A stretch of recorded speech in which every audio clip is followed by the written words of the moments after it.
Entonces vamos a hablar algo de un tema que es taquillero, pero pues bastante trillado. Entonces vamos a intentar que sea agradable para ustedes escuchar una vez más de enfermedad tromboembólica. Estos son mis conflictos de interés. Realmente tengo tantos que no tengo para esta conferencia. El más grande de ellos, pues yo creo, pues debe ser Pfizer, que soy advisor para Pfizer y pues doy conferencias para Pfizer, pero no voy a tocar ningún medicamento puntual. Estos son mis datos generales, pues. Y pues cuando voy a hablar de enfermedad tromboembólica, siempre me acuerdo de la famosa frase de Hamlet de ser o no ser. Esa es la cuestión, porque es la disyuntiva que nosotros tenemos en enfermedades graves, donde nos enfrentamos a situaciones de una decisión, donde puede marcar la vida o la muerte del paciente. Esa disyuntiva que tenemos los médicos y que pues realmente solo nosotros a veces entendemos estas situaciones. Eh, la enfermedad tromboembólica, pues a modo general, todos saben que es la tercera causa de muerte, que la incidencia, la prevalencia de la enfermedad va en ascenso, posiblemente relacionado con factores propios de la población. Cada vez tenemos personas más ancianas, más comórbidas, personas con más factores de riesgo relacionados con la enfermedad trombótica. Entonces, por eso, generalmente todos tenemos el chip y pensamos frecuentemente en la enfermedad tromboembólica.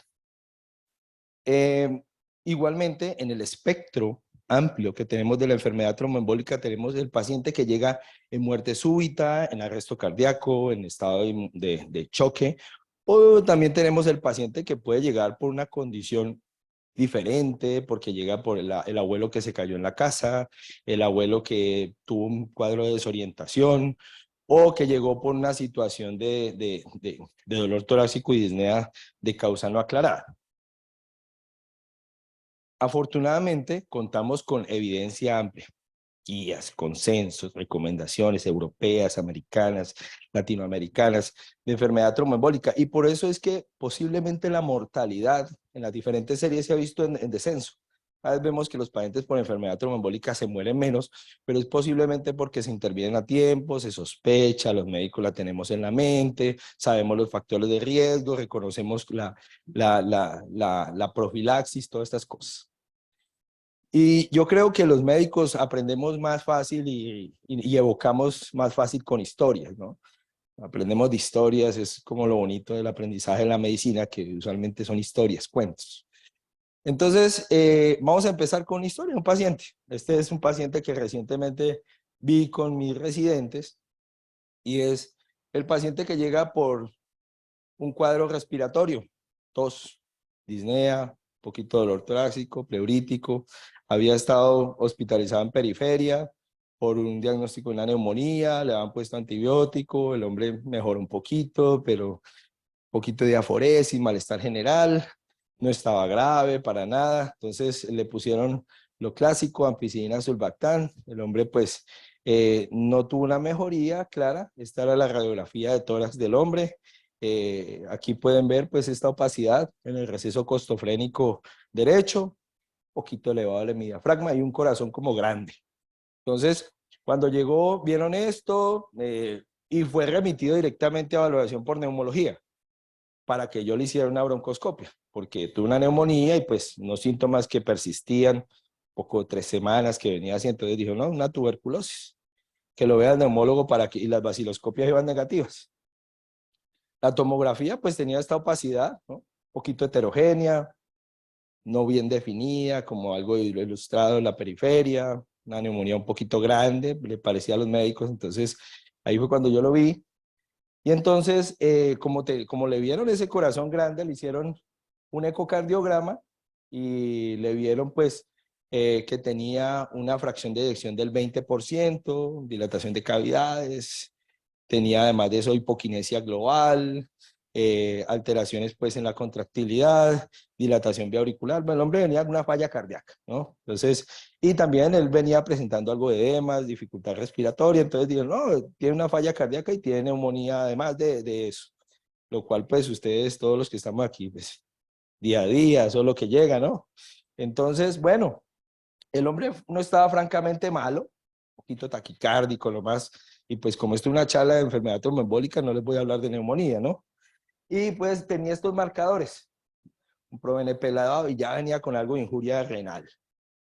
Entonces, cuando lo discutí con mi residente, le dije, oye, ¿y no será una enfermedad tromboembólica? Esa opacidad será una joroba de Hampton, esa opacidad tomográfica apuntando hacia el ilio será un infarto pulmonar. Entonces el residente me dijo, no, doctor, eso, el paciente tiene baja probabilidad de enfermedad tromboembólica. Si le hacemos un score de Wells o un PERT, como los residentes todos scores están la cosa. Entonces me dijo, PERT, Wells, entonces, y todo nos da baja probabilidad, y es cierto, baja probabilidad. Pero yo le dije al residente, oye, pero es que si vamos a ver el OR de los factores de riesgo, este paciente recientemente ha tenido una falla cardíaca, una hospitalización por falla cardíaca, ¿sí? Además de eso, pues tiene una taquicardia sinusal y dilatación auricular no tiene una FA también asociada. Entonces, por factor de riesgo mayor, ¿no será que este paciente tiene una enfermedad tromboembólica? Entonces, ahí el paciente, pues, dijimos, no, pero es que tiene falla renal. ¿Será que le ponemos medio de contraste a esa falla renal? Cierto. Entonces dijimos, bueno, vamos a hacerle un score, ya que te gustan los scores, para mirar qué probabilidad tiene este paciente de una enfermedad tromboembólica. Apoyémonos en el GEERS, que es un score pues, que no tiene tanta validación, pero lo resaltan las guías europeas recientemente como una alternativa para ese paciente que no tiene unos factores de riesgo muy claros y rescatar el valor del dímero D, que ustedes saben que tiene una sensibilidad muy alta, pero una especificidad muy bajita. Y en este paciente, pues con neumonía, el residente me dijo, no, doc, pero es un dímero de un paciente con neumonía, lo va a tener alto, estuvo hospitalizado. Sí, pero si nos sale negativo, no nos vamos a ponerle medio de contraste. ¿Sí? Entonces, rescatemos el valor del dímero D. Entonces, le tomamos un dímero D al paciente. Evidentemente, pues el score de GIES nos daba 0 porque el paciente no tenía signos de TBP, no tenía hemoptisis y la primera probabilidad no era un tromboembolismo pulmonar, me da un GIRS de 0. Y si el GIRS es 0, el valor del dímero D se ajusta no a la edad, sino al valor de más de 1000, y el valor de este paciente pues fue 1530 de dímero D, entonces le hicimos el angiotac de arterias pulmonares, y evidentemente tenía unos defectos de perfusión de un tromboembolismo pulmonar. Entonces, toma, en tu cara, residente, ¿no? Entonces, el paciente tenía un tromboembolismo pulmonar. Entonces, ¿qué es lo que debemos hacer nosotros cuando tenemos una enfermedad tromboembólica? Dos cosas. Uno, ¿cómo está el paciente? Lo más importante. Siempre le digo a mis residentes, a mis estudiantes, ¿cómo está el paciente? Lo más importante siempre es el paciente. Dos, tiempo de evolución. ¿Hace cuánto este paciente tiene una enfermedad trombótica? Y pues obviamente partimos todos de anticoagulación. Yo creo que en este recinto ninguno va a pensar que no va a anticoagular a un paciente con una embolia pulmonar aguda. Tiene falla cardíaca, tiene todo el sustrato, pues lo anticoagulamos. A no ser que tenga una contraindicación mayor, esté echando sangre, pues haya que operarlo de entrada, hematoma cerebral, pero digamos que en general hay que anticoagular. Y aquí entonces viene lo más importante de esta conferencia, lo más importante. La enfermedad trombótica se nos presenta de tres formas grandes. Hay tres presentaciones grandes, tres. Uno es el paciente malo, paciente con choque, inestabilidad hemodinámica, que afortunadamente no son los más frecuentes, más o menos son el 15%. Gracias. Y donde la mortalidad sí llega entre el 30, 50%, son los que más se mueren, o a veces ni llegan. Está el otro grupo, que es el grupo interesante, el grupo por el cual yo estoy aquí, ¿sí? Y por el cual seguimos hablando nosotros de enfermedad trombótica, que es el grupo gris, el paciente que está hemodinámicamente estable, pero tiene unos factores ahí que uno dice, oh, ¿será que se va a inestabilizar? ¿Sí? ¿Será que se me va a cachimbear? ¿No? Como decimos en el argot médico. Y pues la gran mayoría, el 60-70%, donde la mortalidad es más heterogénea. Llega hasta el 15% en algunas series, 12%. Todo depende de los predictores. Y el otro paciente, que es el paciente que tiene la enfermedad trombótica aguda, que no tiene ningún factor de riesgo, está parchado, tranquilo, paciente que es el 30, 25-30% de todos y que la mortalidad es baja, pero también se mueren. Entonces, aquí en la enfermedad trombótica tenemos lo otro que les dije, el tiempo. ¿Por qué es importante el tiempo? Porque la enfermedad trombótica tiene un espectro de presentación temporal. Puede ser o algo agudo, como vemos acá, una TBP, un tromboembolismo pulmonar, o algo crónico, como una flegmasia, unas cicatrices vasculares de un proceso trombótico, una enfermedad tromboembólica crónica. Entonces es muy importante que nosotros veamos la enfermedad, no solamente en el momento histórico que vemos el paciente, sino en qué tanto tiempo lleva mi paciente con esa enfermedad trombótica. Y asimismo voy a enfocar, y de esa forma va a ser mis objetivos, a donde yo quiero llevar mi paciente y lo que yo necesito lograr con el tratamiento. Tenemos una fase hiperaguda, que son las primeras 48 horas de la enfermedad trombótica. La fase hiperaguda es en la fase donde el que está malo se inestabiliza y se muere, o si no lo intervenimos, que son las primeras 48 a 72 horas, y está la fase hasta 7 días, más o menos, que la fase aguda, 3, 6 meses, fase prolongada, y ya fase largo plazo, más de 6 meses. En el primer grupo de pacientes, que son, digamos, los que vamos a tratar principalmente en esta conferencia, porque si me pongo a hablar de todo, pues no me voy a demorar 20 minutos.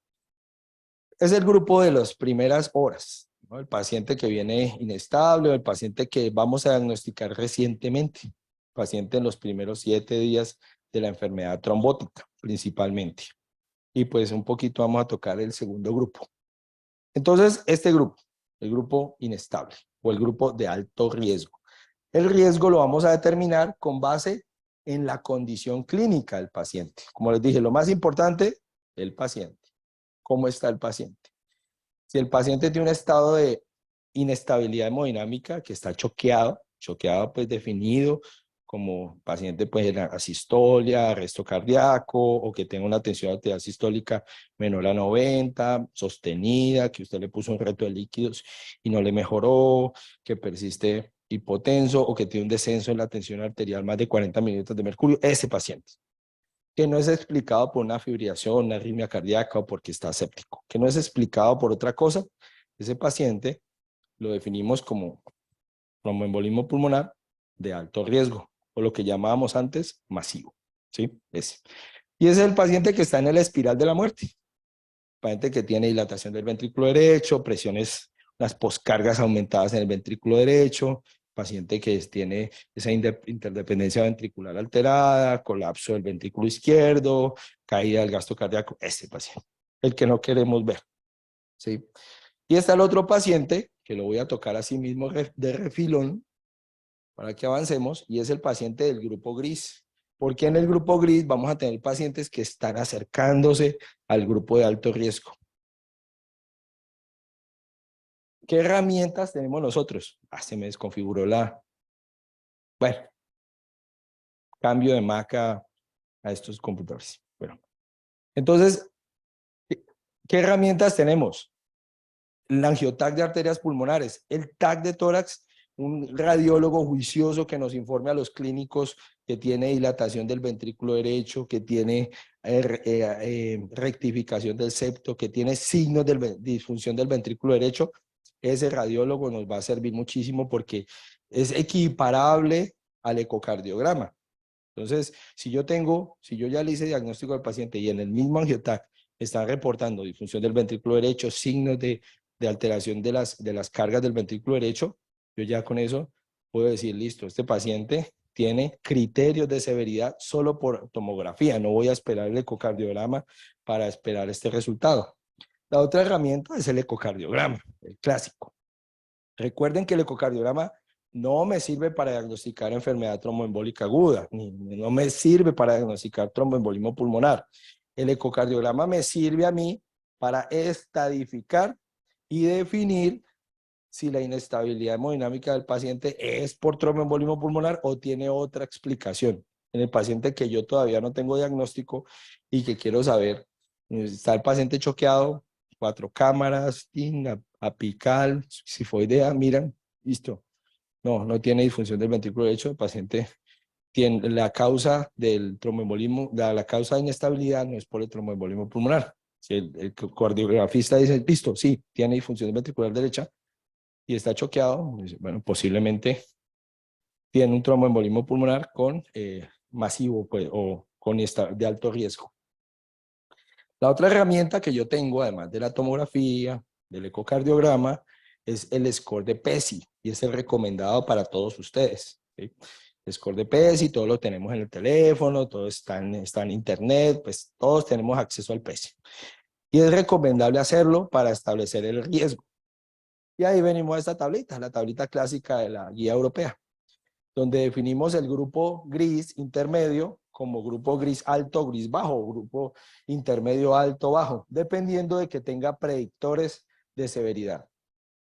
La escala de PESI es buena, pero para el paciente de bajo riesgo. Si el PESI me dice ese paciente tiene bajo riesgo, me sirve. Pero si la escala de PESI me dice ese paciente tiene alto riesgo, tengo que mirar otro marcador, no sé, una troponina, puede ser un dímero D, puede ser el ecocardiograma, puede ser el angiotac, para que me sirva a mí para estadificar ese paciente y subirlo de rango.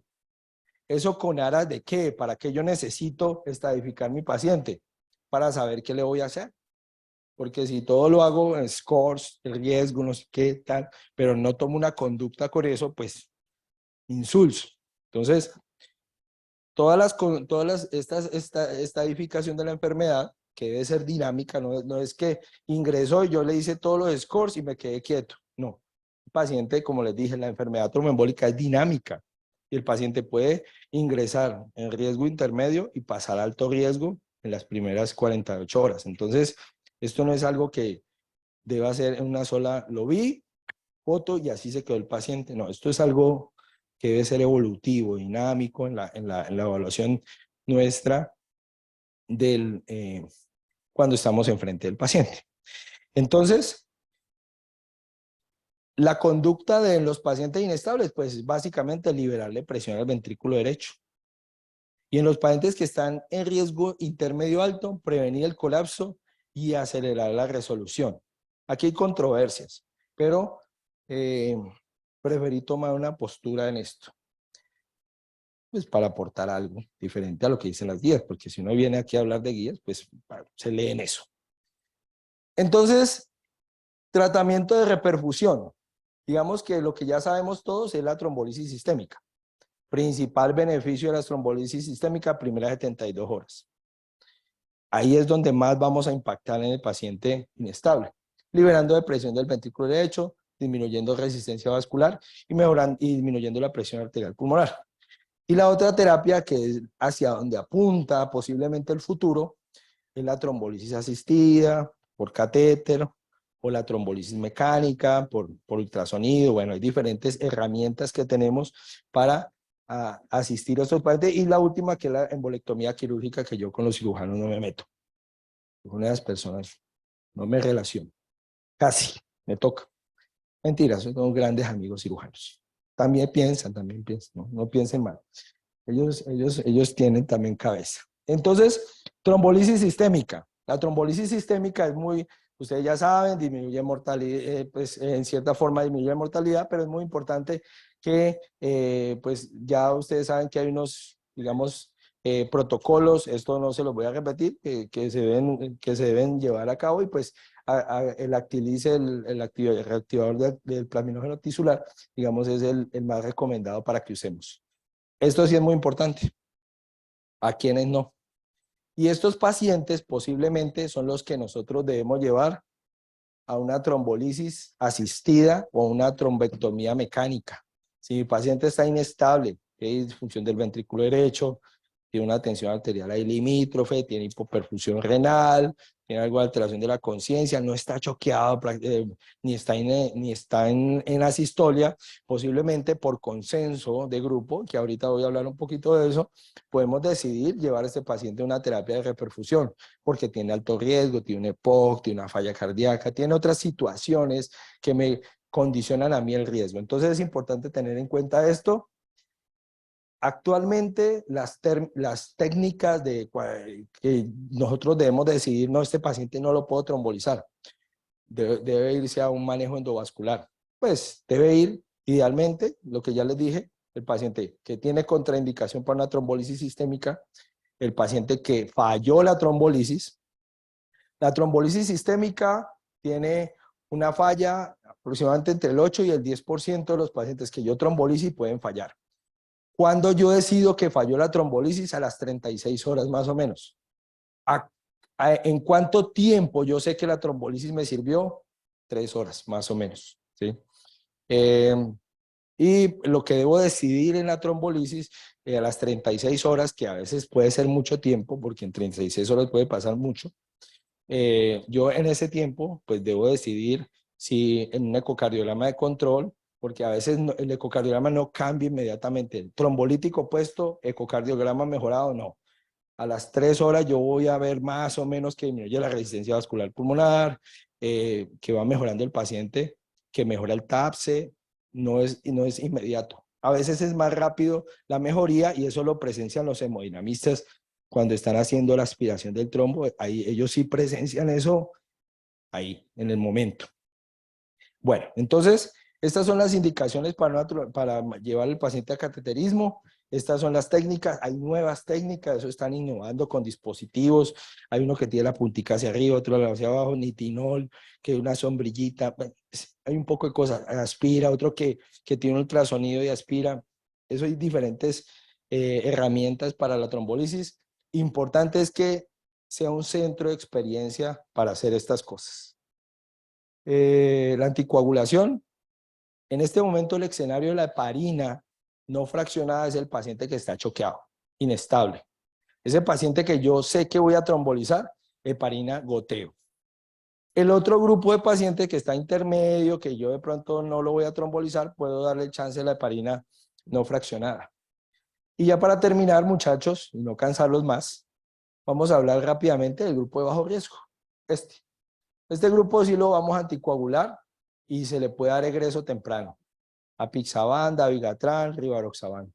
Saber que dabigatran es el único que necesita puente. El apixaban y el rivaroxaban no necesita terapia puente con heparina. Yo le puedo arrancar dosis de carga con DOAC y se va para UCASA temprano, egresa tempranamente. Evalúa el riesgo, no tiene factores de riesgo mayores, el PSI es de bajo riesgo, no tiene ningún signo que me indique a mi severidad.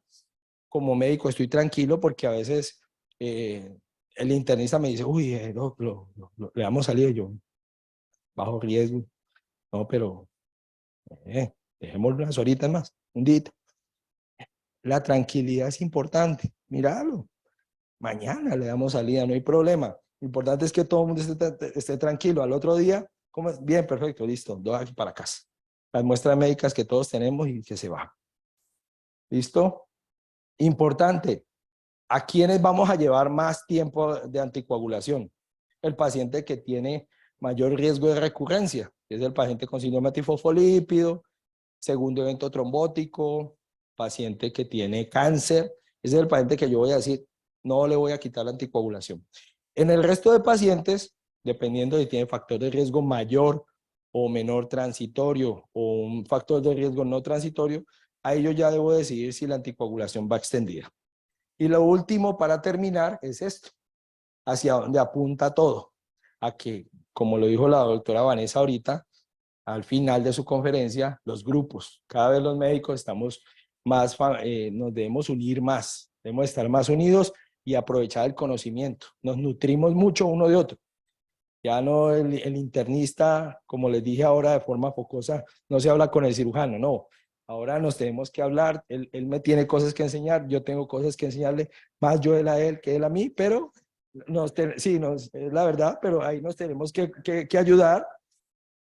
Y Los grupos multidisciplinarios, el hemodinamista, el cardiovascular, el emergenciólogo, el internista, el neumólogo, todos tenemos que establecer grupos, ojalá de respuesta rápida en la enfermedad trombótica. Excelente me parece esto. Digamos que hay inclusive ya metaanálisis publicado en el ERS, donde dice, digamos, que no impacta en la mortalidad como tal, difícil de impactar en la mortalidad en esto, pero sí organiza mucho y optimiza los tiempos y mejora desenlaces cuando se tiene que tomar una terapia endovascular. Bueno, esto ya se los dije durante la conferencia. Para mí, pues, obviamente eso ha sido un placer. Siempre mirar la parte clínica del paciente. El paciente es lo más importante.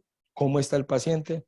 Los factores de riesgo importantísimos. Las escalas nos sirven, pero los factores de riesgo es lo más importante del paciente. Y estos son mis correos. Me pueden escribir. Con mucho gusto les mando presentación, documentos, lo que necesiten.